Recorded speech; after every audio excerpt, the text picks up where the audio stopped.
ആ പണം ഉപയോഗിച്ചുകൊണ്ടാണ് ഈ വനിതാ മതിൽ തീർക്കാൻ പോകുന്നത് എന്ന് ഭരണഘടനാപരമായി ഭരണഘടന തൊട്ട് സത്യം ചെയ്ത്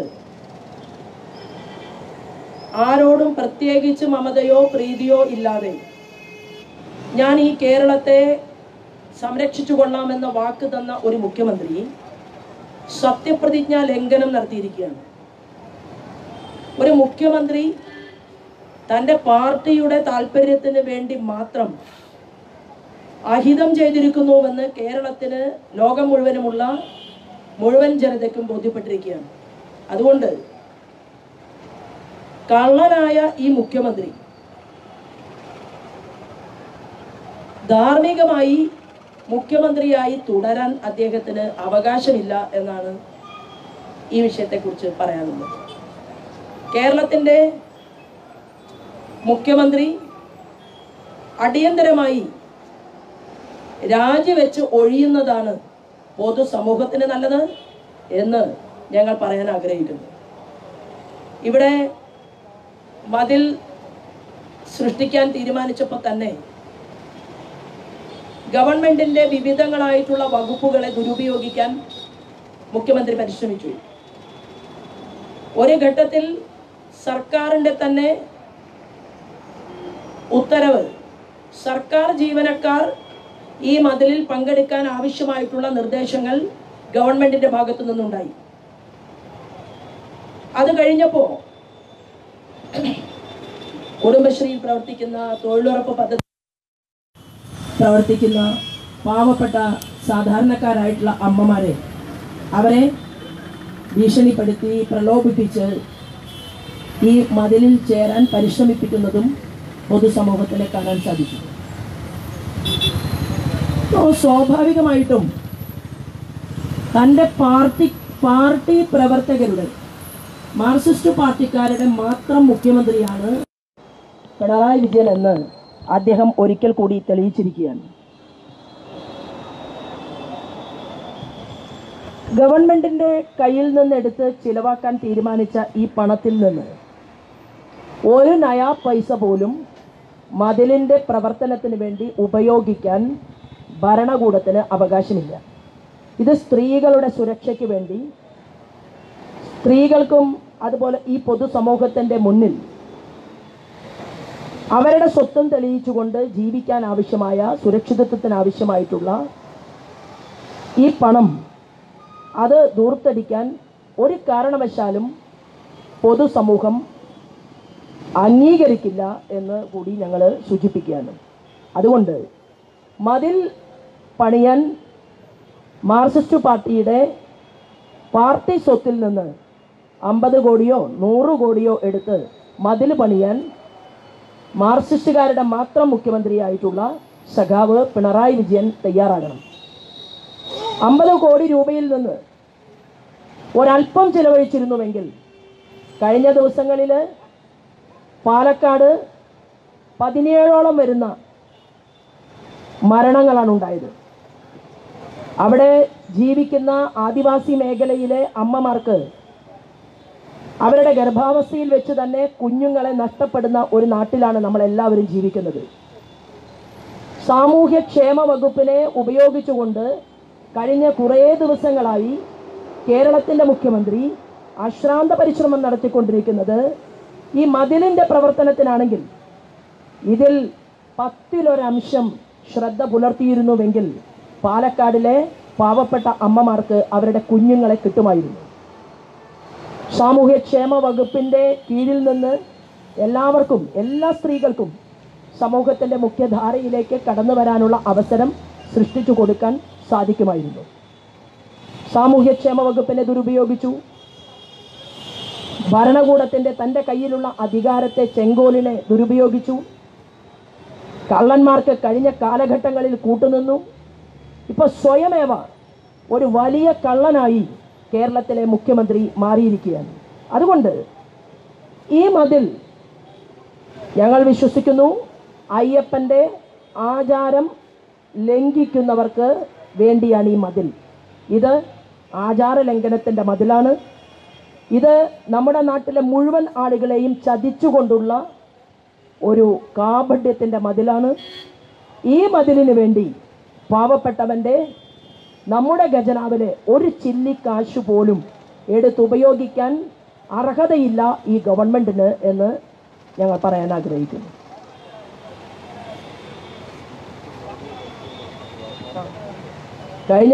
കഴിഞ്ഞ ദിവസം ഈ സമരപ്പന്തലിൽ ഞാൻ ഉൾപ്പെടെയുള്ള എൻ്റെ മുഴുവൻ സഹപ്രവർത്തകന്മാരും പോയിരുന്നു. ഒരു പാവം പെൺകുട്ടി സ്വന്തം ഭർത്താവിനെ തൻ്റേതല്ലാത്ത കാരണത്താൽ നഷ്ടപ്പെട്ട് അനാഥത്വമായി പിഞ്ചു കുഞ്ഞുങ്ങളെ ഉൾപ്പെടെ നെഞ്ചേറ്റിക്കൊണ്ട് ആ തൊട്ടപ്പുറത്ത് സമരപ്പന്തലിലിരിക്കുകയാണ്. ആ പെൺകുട്ടിക്ക് ജോലി വാഗ്ദാനം ചെയ്തു, അവരുടെ കുടുംബത്തെ സംരക്ഷിക്കാമെന്ന് പറഞ്ഞു. തിരിഞ്ഞു നോക്കിയിട്ടില്ല. നോക്കൂ, ഇത് സ്ത്രീ സുരക്ഷയ്ക്ക് വേണ്ടി ഉപയോഗിക്കേണ്ട ഈ പണം ഈ വിജിയുടെ ജീവിതത്തെ സമൂഹത്തിൻ്റെ മുഖ്യധാരയിലേക്ക് കൊണ്ടുവരാൻ വേണ്ടി എടുക്കാം. പറശ്ശിനിക്കടവിൽ സഖാക്കന്മാർ പീഡിപ്പിച്ച പെൺകുട്ടിയുണ്ട്. ഇപ്പോൾ പീഡിപ്പിക്കപ്പെട്ട പെൺകുട്ടികളെ, സ്ത്രീകളെ സമൂഹത്തിൽ അവർക്ക് നിവർന്നു നിന്ന് അത്യധ്വാനം ചെയ്തുകൊണ്ട് ആ സ്ത്രീയുടെ സ്വത്ത് ബോധത്തെ നിലനിർത്തിക്കൊണ്ട് ജീവിക്കാൻ ആവശ്യമായിട്ടുള്ള സാഹചര്യം സൃഷ്ടിച്ചു കൊടുക്കാൻ ഈ പണത്തിൽ നിന്ന് ഒരല്പം എടുക്കാമായിരുന്നു.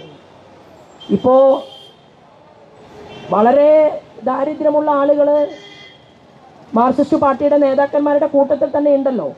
റേഷൻ പോലും വാങ്ങാൻ ഗതിയില്ലാത്ത ജോസഫൈനെ പോലെയുള്ള വനിതാ കമ്മീഷൻ്റെ ചെയർപേഴ്സൺ ഉൾപ്പെടെയുള്ള ഈ കേരളത്തിൽ ഇവർ ചെയ്യുന്ന അന്യായങ്ങൾ, പാർശ്വവൽക്കരിക്കപ്പെട്ട പാവപ്പെട്ടവർക്ക് വേണ്ടി പ്രവർത്തിക്കാൻ സാധിക്കാത്ത ഈ ഗവൺമെൻറ് ഇന്ന് കേരളത്തിൽ നടത്തിക്കൊണ്ടിരിക്കുന്ന ഈ മതിലിന് വേണ്ടിയിട്ടുള്ള ഗൂഢാലോചന, അത് ഈ പാർട്ടിയുടെ അന്ത്യകർമ്മത്തിൻ്റെ മുന്നോടിയായിരിക്കും എന്ന് സൂചന നൽകാൻ ഞങ്ങൾ ആഗ്രഹിക്കുകയാണ്.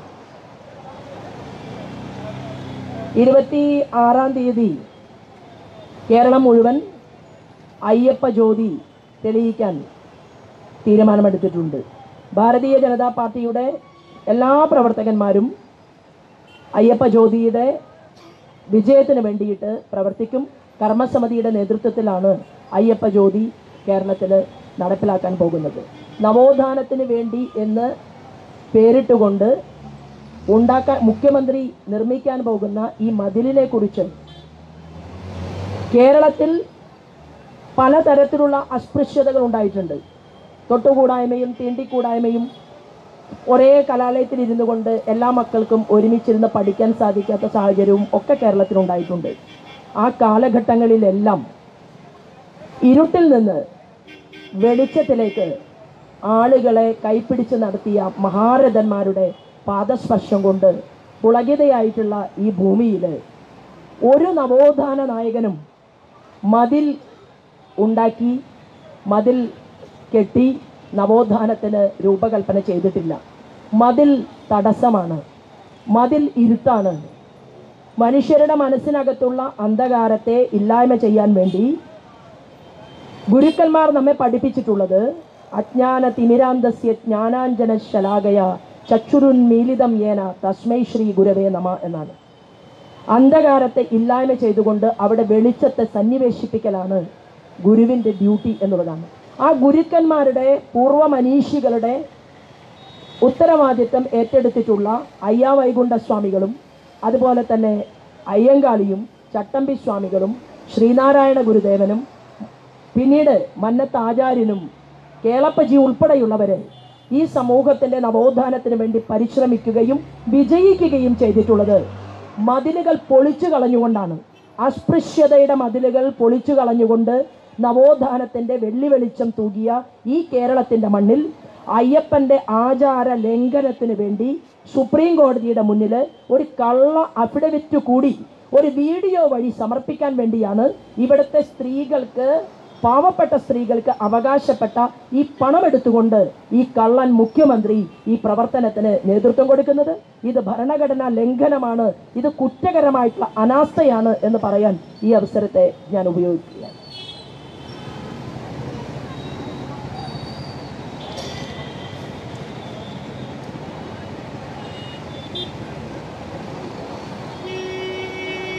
ഞങ്ങളൊക്കെ പ്രതീക്ഷിച്ചത്, ആദ്യഘട്ടങ്ങളിൽ പ്രതീക്ഷിച്ചത് കോൺഗ്രസ് എന്ന് പറയുന്ന ഒരു പ്രസ്ഥാനം സാമാന്യ മര്യാദയെങ്കിലും ജനങ്ങളുടെ മുന്നിൽ കാണിക്കും എന്നായിരുന്നു.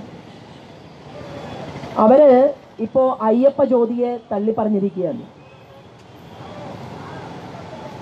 ശബരിമലയിലെ സുപ്രീം കോടതി വെർഡിക്റ്റ് വന്നതിന് ശേഷം നാളിതുവരെയുള്ള കോൺഗ്രസ് പ്രസ്ഥാനത്തിൻ്റെ പ്രവർത്തനം നിരീക്ഷിക്കുമ്പോൾ എവിടെയൊക്കെയാണോ മാർക്സിസ്റ്റ് പാർട്ടിക്ക് ക്ഷീണമുണ്ടാകുന്നത് ആ ഘട്ടങ്ങളിലെല്ലാം അവരെ സഹായിക്കുന്ന സമീപനമാണ് കോൺഗ്രസിൻ്റെ ഭാഗത്തു നിന്ന് ഉണ്ടാകുന്നത്.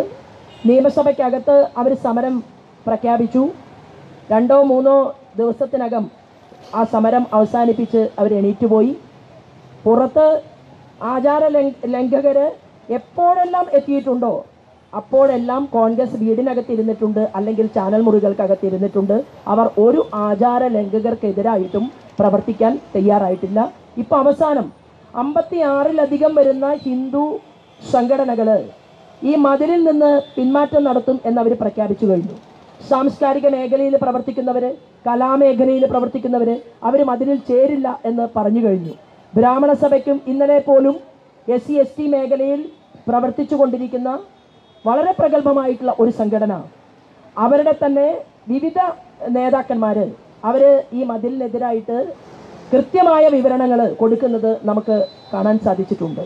ഇപ്പോൾ യോഗക്ഷേമ സഭയ്ക്കും ബ്രാഹ്മണ സഭയ്ക്കും NSSനും അതുപോലെ തന്നെ SC/ST മേഖലയിൽ പ്രവർത്തിക്കുന്ന പതിറ്റാണ്ടുകളായിട്ട് പ്രവർത്തിച്ചിട്ടുള്ള നീലകണ്ഠൻ മാസ്റ്റർക്കും TV ബാബുവിനും ഒന്നും വേണ്ടാത്ത ഈ മതിൽ ഭരണകൂട ഭീകരത ഉപയോഗപ്പെടുത്തിക്കൊണ്ട് പണാധിപത്യത്തിലൂടെ നമ്മുടെ പണം കട്ടെടുത്തുകൊണ്ട് നടപ്പിലാക്കാൻ ശ്രമിക്കുമ്പോൾ അത് ഈ ഗവൺമെൻറ്റിൻ്റെ അന്ത്യത്തിൻ്റെ തുടക്കമാണ് എന്ന് പറയാൻ ഈ അവസരത്തെ ഉപയോഗിക്കും.